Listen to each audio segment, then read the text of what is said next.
ఇక్కడికి విచ్చేసిన తెలుగు సోదరీమణులకు వారికి మరొకసారి స్వాగతం సుస్వాగతం. నందననామ సంవత్సర ఉగాది శుభాకాంక్షలతో ఈ పంచాంగ శ్రవణం అనే కార్యక్రమాన్ని మొదలుపెట్టాం. ఈరోజు నాతో పాటు గవర్నమెంట్ గారు మాస్టర్ గవర్నమెంట్ గారు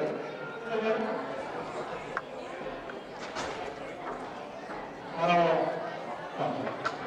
మొదలుపెట్టే ముందర చిన్న శ్లోకంతో దైవ ప్రార్థన చేసి ఈ పంచాంగ శ్రవణం అనే కార్యక్రమం మొదలుపెట్టాము. శుక్లాం వరదరం విష్ణుం శశివర్ణం చతుర్భుజం ప్రసన్నవదనం ధ్యాయేత్ సర్వవిఘ్నోపశాంతయే. అగజానన పద్మార్కం గజాననమహర్నిజం అనేకదంతం భక్తానాం ఏకదంతముపాస్మహే.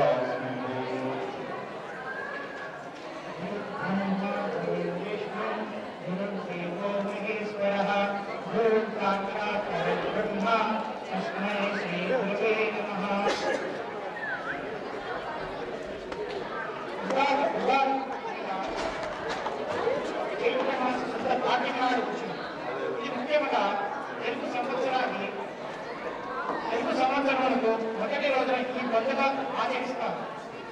ఈ పండుగ రోజున పంచాంగ శ్రవణం చేయుట, చక్రుచులతో కూడిన పచ్చడి తిరుట ప్రశస్తమైనది మరియు ముఖ్యమైనది. ఇప్పుడు మనం ఉగాది పచ్చడి ఎప్పుడు ఎందుకు తినాలి అనేది కొద్దిగా తెలుసుకున్నాము. ఉగాది పండుగ రోజున ప్రతిరోజు ప్రతి ఒక్కరు ప్రాతకాలమునే లేచి కాలకృత్యములు నెరవేర్చుకుని యథావిధిగా పూజలు చేసి షడ్రుచులతో కూడిన ఉగాది పచ్చడిని స్వీకరించవచ్చు. సో ఈ ఉగాది పచ్చడి షడ్రుచులు ఉంటాయి.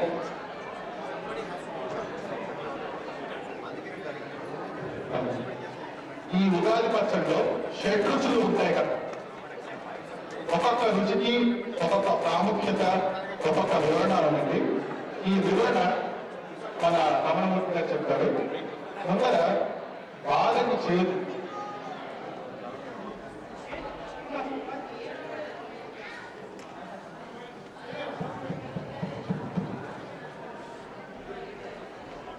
చేతుకు చిహ్నం మన ఉగాది పచ్చడిలో వేపకు, అది చేతుకు చిహ్నాన్ని ఉగాది చెప్పారు. ఇది మనకి రోజు దినచర్యలో ఏదో రకంగా వస్తూనే ఉంటుంది. మనం పొద్దున లేవగానే బాధతో చేస్తాం. ఇదో పొద్దున్నే రోజు ఆఫీస్కి వెళ్ళాలిరా అంటూ బాధతో అది అయిపోయిన వెంటనే ఆఫీస్కి తయారు వెళ్ళినప్పుడు మన భార్యమణిని కాఫీ అడుగుతాం. వేడి కాఫీ భార్య అని అప్పుడు అంటుంది, బయటికి వెళ్ళి తాగండి అంటుంది. స్టార్బక్స్ కాఫీలు తాగండి అంటుంది. అదొక బాధ. ఒక ఉదాహరణకి ఒకటి ఆనందముకు తీపి. తీపి అరటి పండుగను కానీ బెల్లపు చేస్తాం. ఈ పచ్చడి ఇది మనకి ఎప్పుడైనా సరే ఏదైనా ఆనందకరమైన విషయం తెలిసినప్పుడు మనం ఆనందంగా ఉంటాం. ఆగ్రహమునకు కారం. ఆయన చెప్పినట్టు ఆగ్రహం మనకి రోజు ఏదో సందర్భంలో వస్తూనే ఉంటుంది. మన కార్యాలయంలో ప్రతిరోజు ఏదో మంచి పని చేసినప్పుడు మన సహచరులు అప్పుడప్పుడు వాళ్ళు సరిగ్గా పని చేయక సరైన సమయానికి వచ్చి మనం పనిచేసినంతా వాళ్ళు తీసుకుని ఆ క్రెడిట్ అంతా వాళ్ళు తీసుకెళ్ళిపోతారు. అప్పుడు మనకి ఎంత ఆగ్రహం వస్తుందో నేను చెప్పనక్కర్లేదు. చాలా మందికి మీకు ఈ అనుభవం తెలిసినట్టు. భయానికి చిన్నపిల్లలు అప్పుడప్పుడు లేచి రాత్రి తీపి కొడుతూ ఉంటారు. మేము ఎప్పుడు జరిగిన సంఘటనలన్నీ రాత్రి త్వరలోకి వస్తాయి. అదొక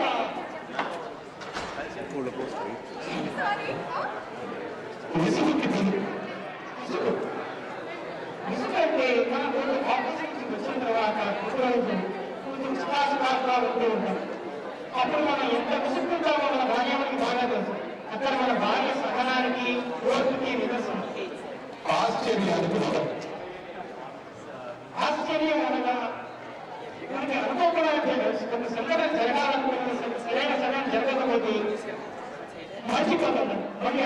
ఉండాలి. అది పూర్వ పరిస్థితిలో జరుగుతుంది, ఒక ఆశ్చర్యం జరుగుతుంది.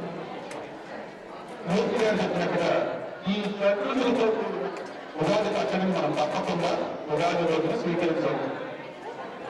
సో ఈ పద్ధతి ప్రకారం ప్రతి వ్యక్తి జీవితంలో ప్రతిరోజు 6 విధాలైన అనుభవాలు కలిగి ఉంటాయని దీని పరమార్థం అండి. సో ఇంకా మనం పంచాంగ శ్రవణంలోకి వెళ్దాము. ముందుగా మనం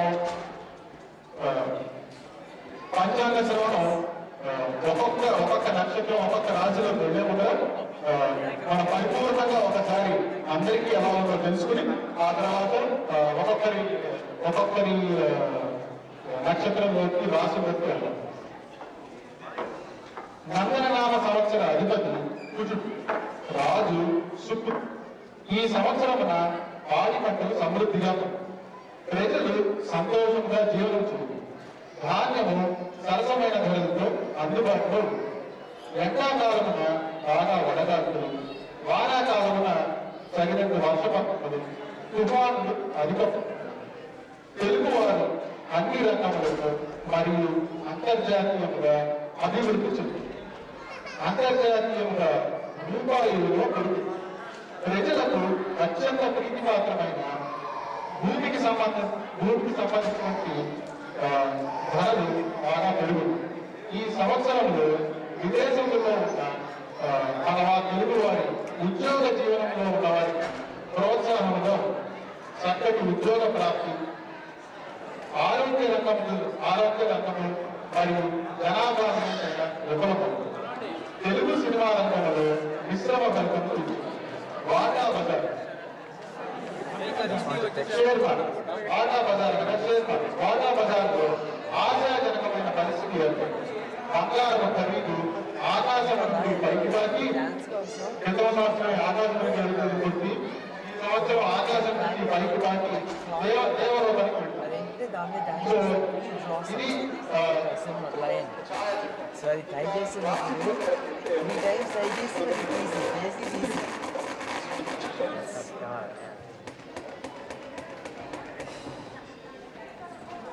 Angel ఇప్పుడు బైకిల్ అంటే గేదె చేయమంటారు. అవి అందరు ప్రేక్షకులందరూ ఎంతో ఆత్మీయ మాస్కరాలు వెయిట్ చేస్తున్నట్టున్నారు. వాటి గురించి మనం కాస్త వివరణగా ఇది అందరికీ మీకు తెలిసిందే, కానీ మనం ఒకసారి చెప్తాను.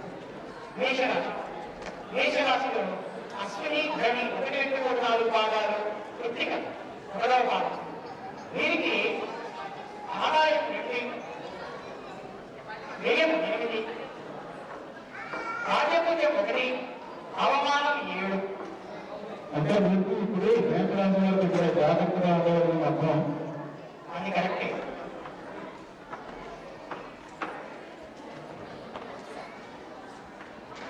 ఈ రాశి వారికి ఈ సంవత్సరం చాలా బాగుంటుంది. ఆర్థిక విషయాలు అనుకూలంగా ఉంటాయి. దీర్ఘకాలిక సమస్యలు పరిష్కారం ఉంటాయి. వివాహ శుభకార్య విషయాలు కొద్దికి వస్తాయి. జాబ్ సాటిస్ఫాక్షన్ ఉంటుంది. గతంలో చేసిన అప్పులు తీర్చివేస్తాం. ఎక్కువ ఉంటే అదే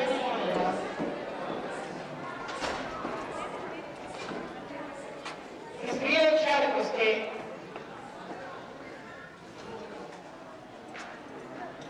ఈ రాశిలో జన్మించిన స్త్రీలకు ఈ సంవత్సరం ఎక్కువగా అనుకూల ఫలితాలు గోచరిస్తున్నాయి. వివాహాత్మకమైన విషయాలలో మీదపై చేయి ఉంటుంది.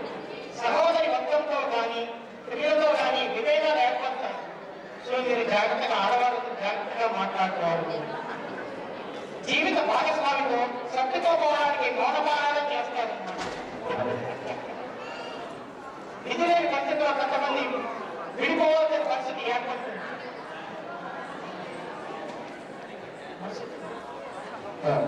ఇక వృషభ రాశి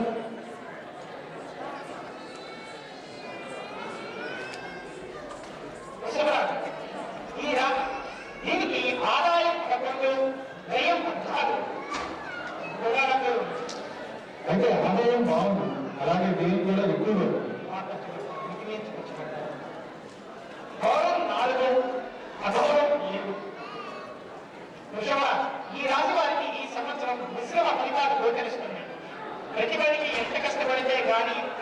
తీర్చదు. జ్యేష్ఠ సంతానం వల్ల చికాకులు ఏర్పడతాయి. ఆర్థిక పరిస్థితి సర్దుబాటులోనే నడుస్తుంది. కష్టంగా నడుస్తున్న మన జీవితాలు. మీరు అనుకున్న కార్యక్రమాలు, మీరు అనుకున్న బడ్జెట్ పాటిపోతుంది. వీరివాళ్ళ కోసం ప్రయత్నిస్తే చేసే వారికి సానుకూల ఫలితాలు కనిపిస్తాయి. మంచి మాట చెప్పారు. చాలా మంది అనుకుంటారు అన్నమాట. కావాల్సిన వారు ఉన్నారని నేను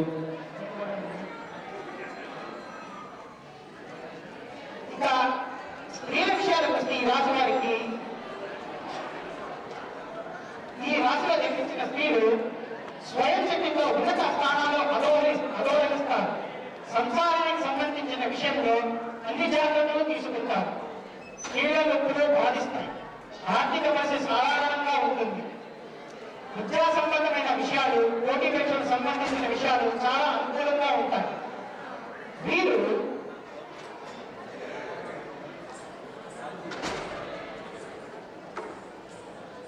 సొంత వ్యక్తుల చేతిలో మోసపోవడం జరుగుతుంది. చాలా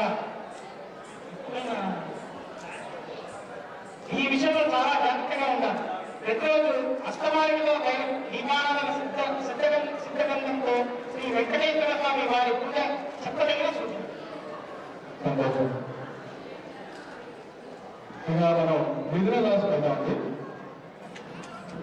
మిథున రాశిలో ఈ రాశి దీనికి ఆదాయం 14, వ్యయం 11. ఈ రాశి బాగుంది. గౌరవం 7, అఘోరం 7. ఇది కూడా సమకాలంలోనే ఉంది. ఆదాయం ఎక్కువ తక్కువ చక్కగా ఉంది. ఈ రాశి వారికి సంవత్సరం చాలా బాగుంటుంది. ఆర్థిక స్థిరవాస్తులకు సంబంధించిన వ్యవహారాలు బాగుంది. దీర్ఘకాలికంగా ఒంటికి పడిన పనులు ఈ సంవత్సరం పూర్తి అవుతాయి. ఆరోగ్యపరంగా ముందు జాగ్రత్తలు తీసుకుంటారు. ఇందువలన ప్రయోజనం ఉంటుంది. ముఖ్యమైన వ్యక్తులతో మీకున్న సంబంధ గంతవ్యాలను సరిదిద్దుకోవడానికి ప్రయత్నిస్తారు. స్త్రీల వల్ల వేరు జరుగుతుంది. ఆదాయం వ్యయంతో పాటు కుటుంబ వ్యవహారాలు చక్కబడతాం అన్ని బాగున్నాయి అన్నమాట. మిథున రాశి వారండి వరుసగా 3, 4 పాదాలు, 1, 2, 3, 4 పాదాలు, కొందరు వరుస 1, 2, 3 పాదాలు వారికి ఎస్పెషల్ గా చెప్తున్నారు. వరుసకి కర్కటక రాశి.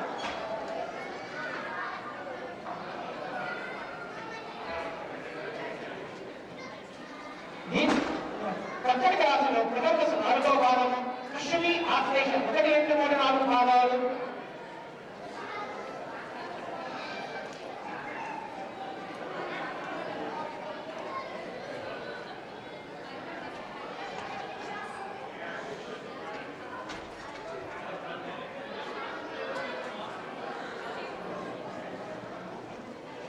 ఈ రాశి వారికి ఆదాయం 8, వ్యయం 11, గౌరవం 3, అగౌరవం 3.